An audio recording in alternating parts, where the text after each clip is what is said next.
yang disebabkan oleh nasab ada 7.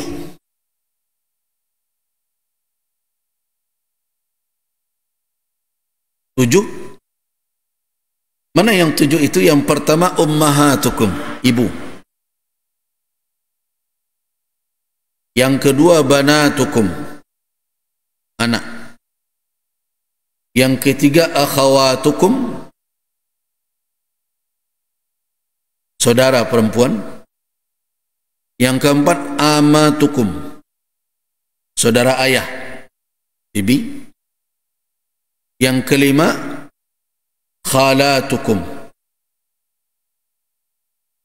saudara ibu. Kemudian berikutnya yang keenam banatul akhi, saudara perempuan, anak perempuan dari saudara laki-laki. Yang ketujuh banatul ukhti, saudara perempuan dari anak perempuan dari saudara perempuan. Itulah 7 wanita yang diharamkan untuk dinikahi oleh seorang laki-laki, dikarenakan antara laki-laki tersebut dengan wanita itu ada hubungan nasab. Ulangi, mana? Yang pertama apa? Ibumu. Nah, pengertian ibu di sini, kenapa ummahat dijamak? Karena tidak hanya ibu saja. Karena masuk ke dalam ummahat itu adalah ke atas al-jaddat, nenek. Nah, maupun nenek dari pihak ibu maupun nenek dari pihak ayah. Wa in alauna, walaupun sampai ke atas siapapun yang hidup. Di atas nenek ada maunya lain. Tukar cucu tu. Awak mungkin biwinya, cucuangnya. Tetapi kalau masih hidup juga, tidak boleh menikahi ibu ke atas sampai kapanpun, sampai seberapapun tingkatnya, levelnya ke atas. Itu makanya dijamakkan ummahat. Kata ummun di situ, kalau ummun saja sebenarnya telah mencakup apa? Mencakup ibu, nenek, baik dari pihak ibu maupun nenek dari pihak bapak.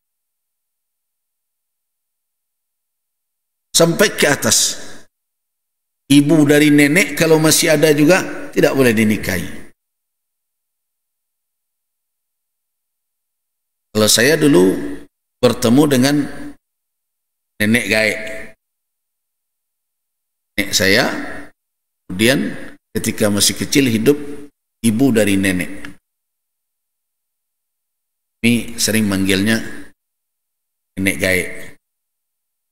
Nenek saya Maryama, ibu saya Marlini, Maryama ada Siti Arab namanya. Nah, saya bertemu dengan beliau. Masih sekolah, belum teman kanak-kanak lagi. Di atas sampai level berapapun tetap adalah muharramah, diharamkan. Begitu juga ibu dari ayah, nenek dari pihak bapak juga haram. Sampai ke atas, sampai level tingkatan wa in alauna. Itu adalah muharramat, tercakup oleh kata atau lafaz al-um yang ada dalam ayat itu. Jadi jangan dikatakan kata ummun yang dijamakkan jadi ummahat, ibu-ibumu itu hanya menunjukkan keharaman menikahi ibu saja. Nenek bagaimana? Tidak ada jaddat di situ. Tidak ada ummul jaddah, tidak ada. Tetapi dengan kata ummahat, kata ummun tadi itu mencakup ibu, ibu dari ibu, ibu dari bapak, ibu dari ibu-ibu dan seterusnya. Wa in alauna. Itu yang pertama yang disebutkan oleh Al-Quranul Karim dalam ayat surah An-Nisa ini, yang diharamkan untuk dinikahi oleh seorang laki. Yang kedua adalah banatukum. Banat adalah kata bentuk jamak dari al-bint. Bintun itu adalah anak perempuan. Tapi jangan hanya difahami maknanya anak perempuan kita saja. Wa yadkhulu fihinna banatul aulad. Kata banat itu mencakup juga cucu dari anak perempuan dan juga banatul aulad, cucu dari anak laki-laki. Jadi cucu perempuan dari anak perempuan masuk di dalam kata banat tersebut. Di Al-Quran menyebutkan wa banatukum, anak-anak perempuanmu, jangan difahami hanya sebatas anak saja.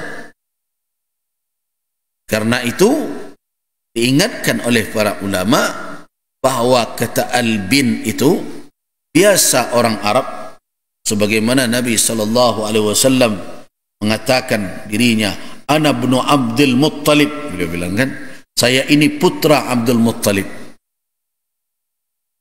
Kalau kita telusuri silsilah Nabi, Nabi kan enggak putra Abdul Muttalib. Nabi kan cucu Abdul Muttalib. Yang putra Abdul Muttalib itu siapa? Abdullah. Tetapi di dalam penggunaan bahasa Arab, biasa orang memakaikan kata ibn kepada menyandarkan ke kakeknya. Begitu juga ketika berbicara tentang putra, tentang anak, maka mencakuplah di situ cucu. Jadi kalau diharap menikahi banatukum, anak perempuanmu, termasuklah di dalamnya diharamkan menikahi cucu perempuan, baik dari anak perempuan maupun dari anak laki-laki, sampai ke bawah, bertingkat-tingkat sampai ke level manapun tetaplah diharamkan. Wa in safalna, walaupun turun beberapa tingkat ke bawah tetap haram.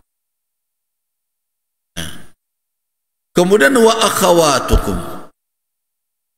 Akhawatukum adalah kata jamak dari ukhtun. Ukhtun, al-ukhtu itu sekarang orang sering nyebut-nyebut ukhti ya. Nah, ukhtun itu adalah seorang wanita yang ada hubungan kekerabatan nasab dengan kita, baik dari seibu sebapak, katakan kandung, maupun sebapak, maupun seibu.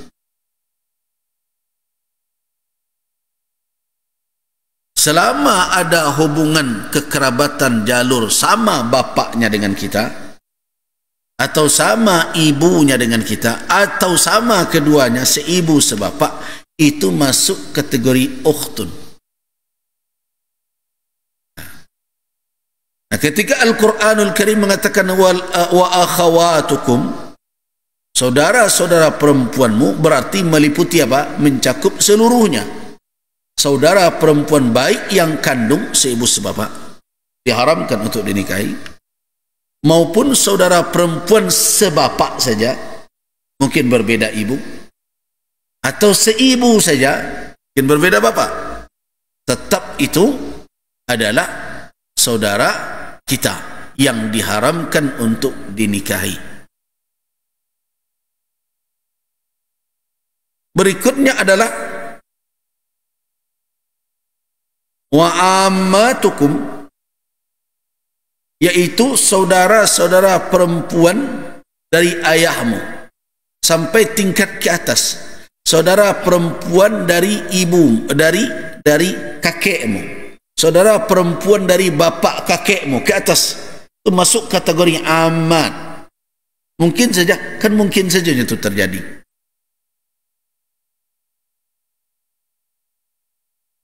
Mungkin saja terjadi. Bisa jadi seorang kakek dapat anak setelah kakek ini menikah muda, rupanya dapat anak dia. Seperti itu saudara bapak kan? Kan ada nanti terjadi bahwa cucu lebih tua dibandingkan etek dan berbagai macam. Bisa saja bertemu hal yang demikian. Kalau kita berkumpul bersama-sama ketahuan sebenarnya ini levelnya level etek awak, tapi umurnya lebih muda dari awak gitu. Saya kalau kumpul bersama-sama dengan keluarga ketemu tu, etek awak kau. Kenapa? Dia levelnya level ayah kita. Secara tingkatannya, tetapi umurnya lebih muda dari kita. Sering kita temukan yang demikian. Nah, jadi yang dikatakan amatukum adalah saudara perempuan ayahmu, begitu juga saudara perempuan kakekmu, atau saudara perempuan bapak dari kakekmu, itu masuk dalam kategorinya ammatukum. Itu adalah wanita yang haram untuk kamu nikahi. Ini. Kemudian berikutnya wa khalatukum. Khalatukum adalah saudara perempuan ibumu. Saudara perempuan ibumu termasuk juga saudara perempuan dari nenekmu, masuk dalam kategori khala, juga haram untuk dinikahi. Selanjutnya adalah banatul akh wa banatul ukhti. Banatul akhi adalah anak-anak perempuan dari saudara laki-lakimu, anak perempuan dari saudara perempuanmu, masuklah ke dalam kalimat itu banat auladil akhi, anak perempuan dari anak saudara laki-lakimu. Kamu bapak dan ibu, saudara laki-laki wak punya anak laki-laki, kemudian anak saudara laki-laki tadi ternyata perempuan, laki-laki. Di kita punya saudara punya anak laki-laki. Nah, anak laki-laki dari saudara laki-laki kita itu punya anak perempuan. Artinya apa? Keturunan perempuan dari saudara laki-laki kita itu masuk dalam kategori banatul akhi. Keturunan perempuan dari saudara perempuan kita namanya banatul ukhti. Paham kan? Saya ulangi. Apa yang masuk kategori banatul akhi? Anak perempuan dari saudara laki-laki. Termasuk juga di dalamnya bukan anak perempuan dia saja, cucu perempuan dia. Baik dari anaknya yang perempuan maupun dari anaknya yang laki-laki. Masuk ke sampai ke bawah, itu adalah muharram, haramkan. Nah, itulah tujuh kelompok wanita yang haram untuk dinikahi oleh seorang laki-laki. Ibunya ke atas, kemudian masuk ke dalamnya neneknya, kemudian ke samping adalah saudari-saudarinya. Kemudian berikutnya adalah saudara dari ibunya dan saudara dari bapaknya, masuk kategori amat, bibi dan etek. Kemudian berikutnya adalah apa?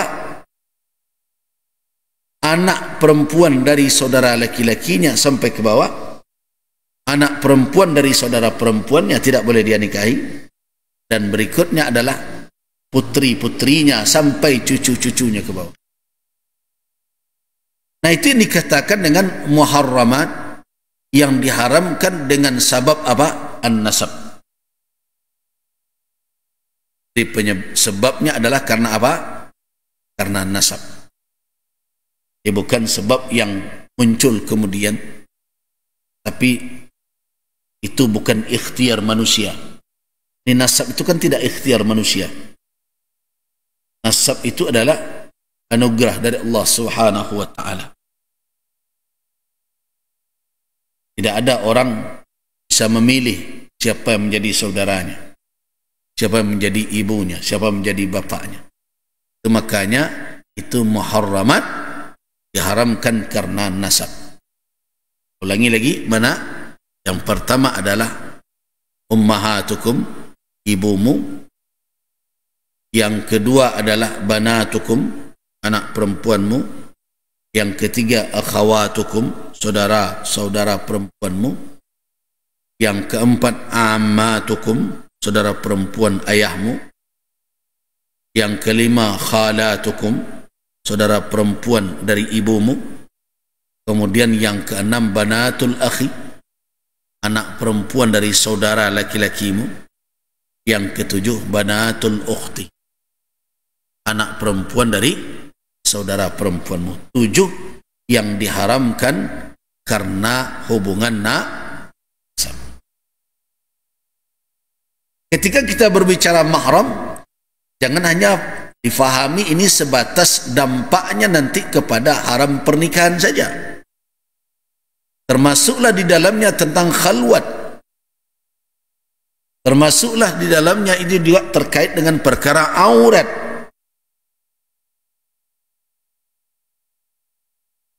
Kadang sebagian kita yang sesuku di Minangkabau kadang tersinggung ketika kita tidak diizinkan masuk oleh saudara perempuan kita yang sekaum dengan kita karena kebetulan dia sendiri di rumah. Jangan tersinggung.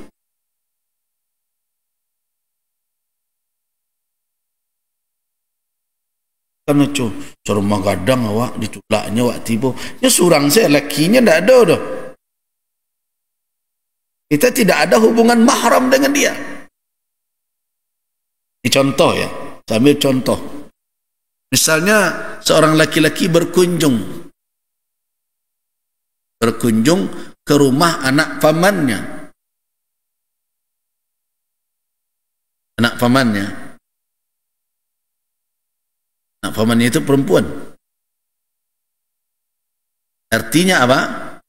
Antara dia dengan antara bapaknya dengan bapak perempuan itu bersaudara. Datang dia ke sana. Kemudian wanita tersebut meminta, saya sedang sendiri di rumah.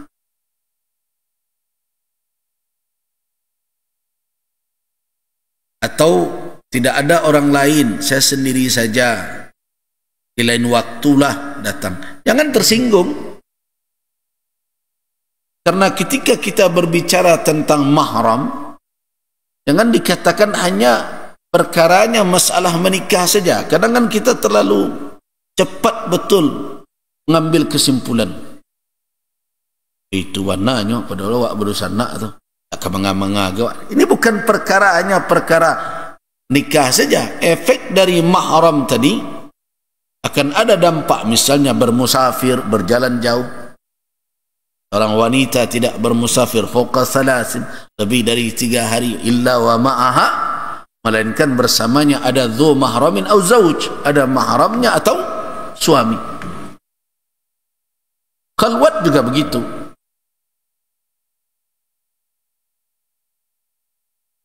Jadi jangan difahami hanya sebatas karena dampak dari hukum ketetapan Al-Quran ada ikatan mahram tadi, ada berkait dengan perkara lainnya.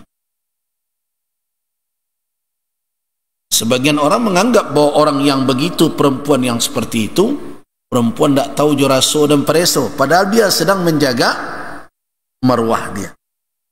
Kita harus menghormatinya. Nah, kalau ikatan seperti itu saja ada kekerabatan tidak dibolehkan, apalagi kalau hubungannya hanya sebatas pertemanan. Aku nampak yang parah.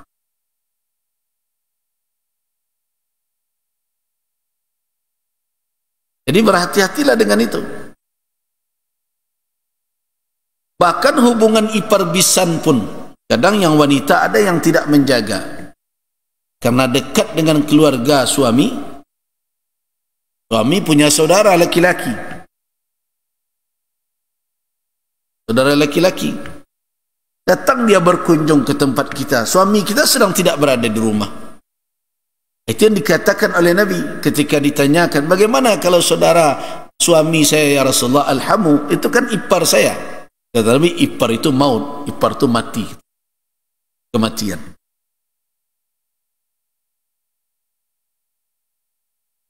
Jadi memahami perkara muharramat sebenarnya juga berkaitan dengan apa? Dengan kehormatan, dengan marwah diri dan berbagai macam. Kita selesaikan dulu. Sudah kita jelaskan 7 yang diharamkan karena nasab.